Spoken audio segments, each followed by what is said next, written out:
Saya mengajak kita semua menyambut apa yang disampaikan oleh Bapak Jaksa Agung untuk kita mulai secara serius didiskusikan.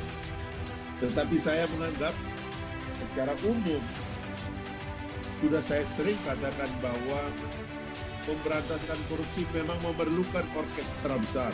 Mungkinkah pidana mati dijatuhkan pada koruptor? Jawabannya bisa mungkin, bisa tidak ya. Tapi saya berkesimpulan bahwa itu mungkin dilakukan. Lagi pula peraturannya juga seperti itu sudah membuka kemungkinan untuk itu. Tapi kita ini jelas satu pertanyaan, yaitu mungkinkah pidana mati bisa dijatuhkan pada korupsi? Ketika ditagih masyarakat, ya kami mau menerapkan hukuman mati. Nah, untuk menjawab itu kan harus menggunakan batu uji yang jelas gitu. Dalam konteks ideologi, konstitusi, teori hukum, norma hukum, dan ekspektasi masyarakat. Dalam perspektif keadilan untuk rakyat, ketika koruptor itu mengambil jatah rakyat, itu bisa dikenakan hukuman mati.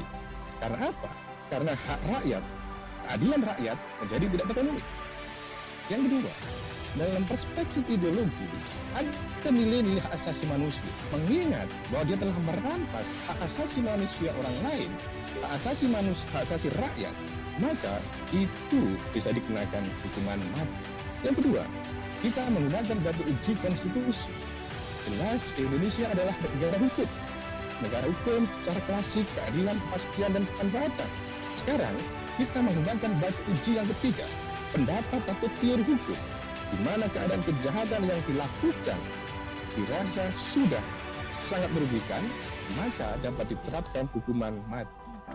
Nah, pidana mati juga sebagai social defense, di mana pidana dapat menghindarkan masyarakat dari bencana atau ancaman yang menimpa masyarakat itu sendiri. Itu bagi pro, pendapat yang pro.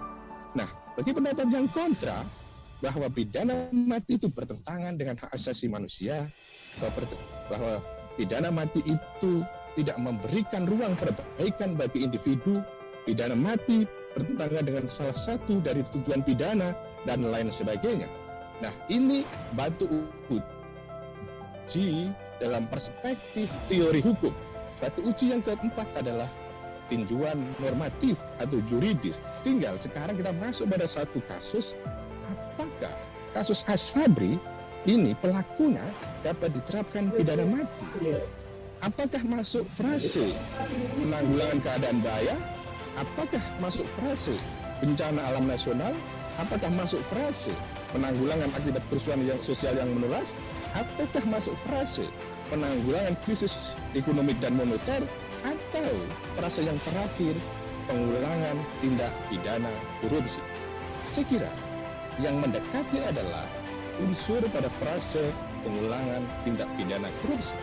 Tetapi persoalannya, apakah dalam perspektif teori pengulangan, apa yang terjadi di Asabri itu memenuhi unsur atau tidak?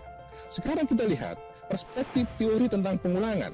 Pengulangan yang sering kita kenal residivis adalah terjadi dalam hal seseorang yang melakukan suatu tindak pidana dan telah dijatuhi hukuman tetap, kemudian melakukan tindak pidana lagi, mengulangi lagi perbuatannya.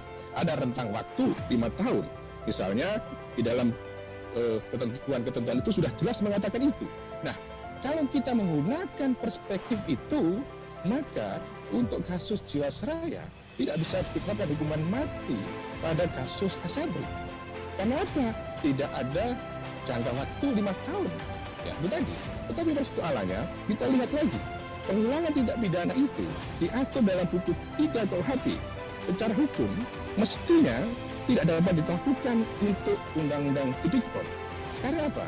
Karena berdasarkan pasal 103 KUHP yang dapat diberlakukan di dalam Undang-Undang khusus adalah apa yang diatur dalam bab 1 sampai dengan bab 8 buku 1 KUHP. Artinya apa? Mengingat itu diatur di buku 3, sementara terminologi tentang pengulangan itu adalah hanya fokus tentang tindak pidana yang di buku 3 tadi itu, maka mengacu pada pasal 3 tadi, pengulangan dalam tindak pidana korupsi mestinya dapat dimaknai sendiri. Artinya apa? Tidak harus mendasarkan sebagaimana pengulangan yang ada dalam buku 3 KUHP. Karena tadi itu secara jelas pasal 103 tentang kemungkinan pemberlakuan undang-undang khusus. Dengan kata lain, berarti bahwa untuk menerapkan pidana mati pada kasus Jiwasraya dan Asabri tadi itu tidak harus atau kemudian ada peluang atau kemudian ada perluasan tafsir tentang pengulangan tadi itu, bahwa wacana hukuman pidana mati koruptor dari Bapak Jaksa Agung harus dipahami dan dielaborasi dalam perspektif politik hukum pidana atau tinjauan kebijakan kriminal dari Jaksa Agung sebagai penuntut umum tertinggi, lembaga pemerintah atau eksekutif amtenah, pelaksana kekuasaan negara di bidang penuntutan. Ini adalah bagian dari politik hukum negara, bagian upaya melaksanakan tugas-tugas negara. Yang kedua, catatan saya, isu hukum tersebut dapat diterima sebagai politik hukum yang dijalankan oleh Jaksa Agung dan bukan hanya dalam tinjauan kompetensi hakim dan lembaga pengadilan dalam memutus perkara ansih. Pidana mati adalah bagian juga urusan dari kejaksaan tadi. Pada akhirnya kita lihat secara kasuistis kasus Jiwasraya dan Asabri. Jiwasraya terpidana sekarang ini ada Beni Cokro, ada Hirudayat, penjara seumur hidup. Yang keduanya juga adalah terdakwa kasus Asabri. Kemudian ada juga terpidana korupsi dana pensiun Pertamina, ada Edward Suryadiada, penjara 15 tahun, dia juga terdakwa di Asabri. Oleh karenanya, apakah itu bisa diterapkan hukuman mati atau tidak? Maka untuk keadilan sosial, sesudah uji yang pertama tadi, untuk melindungi HAM, seperti tadi uji ideologi tadi, untuk menimbulkan efek jerah sesuai dengan teori pemidanaan dan memenuhi harapan masyarakat sesuai dengan perspektif sosiologis serta mendasarkan pada ketentuan pasal 2 ayat 2 Undang-Undang Tipikor, pidana mati dapat diterapkan atau memungkinkan untuk terdakwa kasus Asabri. Kita menunggu pecah telur bahwa koruptor itu akhirnya dihukum mati gitu. Saya kira apa yang disampaikan oleh Pak Jaksa Agung bukan sekedar lip service selama unsur-unsur untuk menerapkan hukuman mati itu adalah terpenuhi. Sehingga pada tugas berikutnya adalah bagaimana memenuhi unsur-unsur itu. Maka dari saya mengatakan harus jelas konstruksi berpikirnya gitu. Batu uji ini apa? Ketika mengatakan itu tidak mungkin, ditinjau dari apa? Ketika tidak mungkin ditinjau dari sisi regulasi, maka kita tarik dari sisi teori bagaimana? Kita tarik pada sisi konstitusi bagaimana? Kita tarik pada sisi filsafat hukum, filsafat berbangsa dan bernegara Pancasila bagaimana? Itu kita temukan jawaban. Ternyata kita tidak perlu menarik terlalu jauh dalam perspektif ideologi. Regulasi saja sudah ada dasar hukumnya. Pasal 2 ayat 2 penjelasannya secara gamblang memberikan dasar hukum tentang keadaan tertentu, yaitu pengulangan tindak pidana. Mestinya dapat dimaknai sendiri, yang artinya melakukan perluasan tentang pengulangan. Apalagi ada ekspektasi masyarakat yang sangat tinggi agar jerah para koruptor kita itu. Dan kita nunggu pecah telur tentang koruptor dihukum mati di detik ini. Saya sepenuhnya setuju dengan apa yang disampaikan oleh Pak Dr. Sapardi. Beliau melihat dari perspektif Undang-Undang Pemberantasan Tipikor Existing, undang-undang yang berlaku sekarang. Saya kira itu sudah jelas, sejelas keterangan matahari, keterangan matahari. Nah, tinggal implementasi. Saya sepenuhnya setuju dengan Pak Sapardi untuk yang existing, tinggal menerapkan terhadap kasus ini, memenuhi nggak untuk itu. Nah, kita melihat ke depan.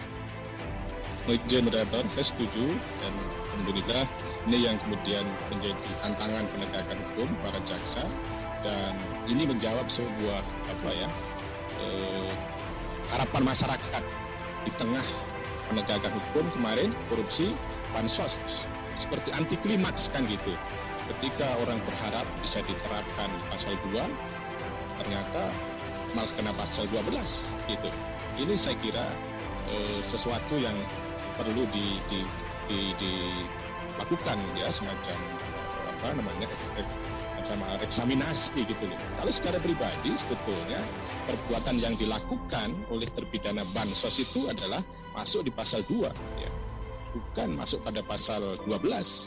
Sehingga kalau kita bisa memenuhi unsur pasal 2 tadi itu, maka sesungguhnya hukuman mati bisa diterapkan. Saya pikir kalau jaksa sudah menemukan atau berani untuk menuntut pidana mati ya, dengan argumentasi yang jelas tadi, maka beban dari jaksa untuk mengusung atau untuk memberantas pidana memberantas korupsi dengan mengancam pidana yang terberat, saya pikir itu menjadi selesai, sehingga beban lagi menjadi beralih kepada pengadilan untuk berani atau tidak memutuskan atau menjatuhkan pidana mati. Karena dalam beberapa putusan juga hakim boleh melampaui tuntutan, dan nanti bolanya bukan pada jaksa lagi, bukan pada hakim. Jangan biarkan rakyat mencari jalan keadilan dengan caranya sendiri. Fasilitasi negara melalui jaksa untuk mendapatkan keadilan baik di negeri dan bagi rakyat di negara kesatuan Republik Indonesia.